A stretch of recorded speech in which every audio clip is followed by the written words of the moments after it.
sacrificing for them. Now, not many people know it, but the person who made that statement was Martin Luther King Jr. You know, we often think of the smiling Martin Luther King and the happy Martin Luther King, but we don't think of the Dr. Martin Luther King who laid it all on the line so that me and you could sit here.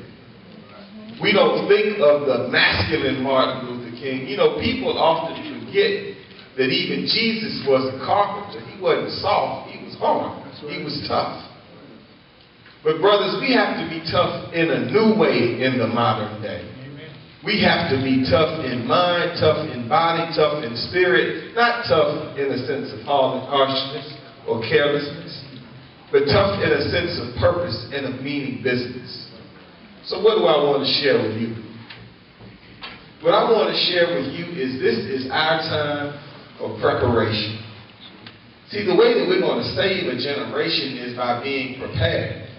You don't have to get ready if you stay ready. See, we know the risks and the threats to black men particularly. That's right. And that means that John and others and those who are blessed have to grab hold of people that we never thought that we would grab hold of before. And we've got to act like our entire future depends on it, because you know what? It actually does. So I came here tonight to let you know that I'm committed to the cause. I also want you to know something else. You all, we have to grab the generation behind us and connect life outcomes with the grind. See, people see Congressman John Lewis sitting next to Barack Obama, but they don't remember the grind, the 40 arrests, all the beatings, the Edmund Pettus Bridge, and all the rest. And I want to tell you, his congressional office in the Capitol looks off across the mall, and it is quite magnificent. But what got him there was the grind. See, people see John Eves as the Fulton County chair, but they don't see when he was studying hard to obtain all of the degrees, when he was in that library hitting them books. They don't see the grind. See, I know Sean Combs. People look at where he is today in the entertainment space, or Jay-Z and all of the rest, but I've seen those brothers when the checks didn't clear. See, the future for us is really making the grind sexy. That's what you got to do. See, that backpack on your back, that studying hard, that getting up and going to that job, it's not the job you want right now. That's real manhood, not this other stuff. Developing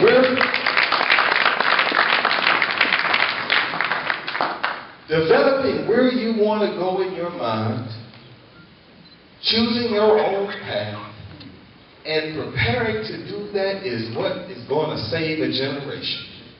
When I was running for mayor, I went to a recreation center where I used to play.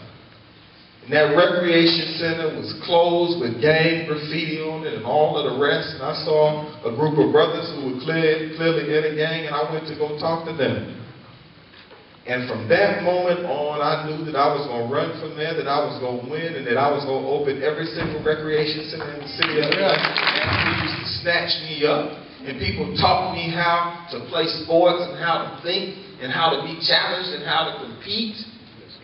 And if another generation didn't have it, then that means the generation behind us didn't have what me and John Eves had. How can that be right?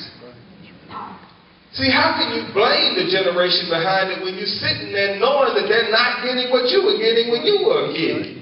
You see, I didn't run for mayor for the office. I ran for mayor for what I could do with the office.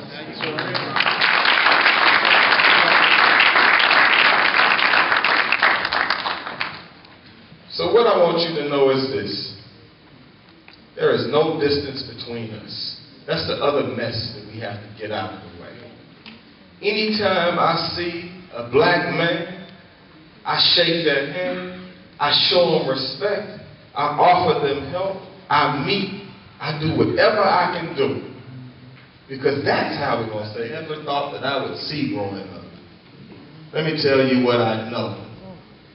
What I know is that the cavalry is not coming to save our community. It ain't gonna happen.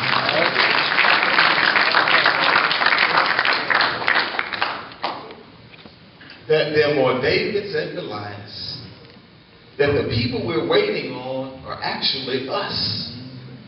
You know, for the first time in the history of the African American community, the most significant figure in our race does not throw a ball, pitch a ball, or catch a ball.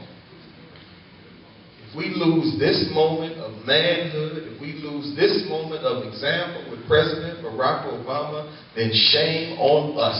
Amen.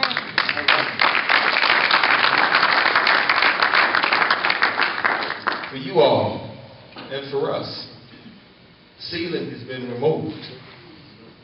Ceiling has been removed. Now the question is, what are we going to do? Are we going to lose the game because we're not even working on it, because we're not ready, because we're being lazy, because we're choosing a life of ease, because we're not filled with passion, energy, or vigor? See, it's never too late to change. It's never too late to save yourself. It's never too late to pursue your dream. And if your dream has passed you by, you know what you can do? You can grab some little son or some little daughter and you can help them nurture their dream.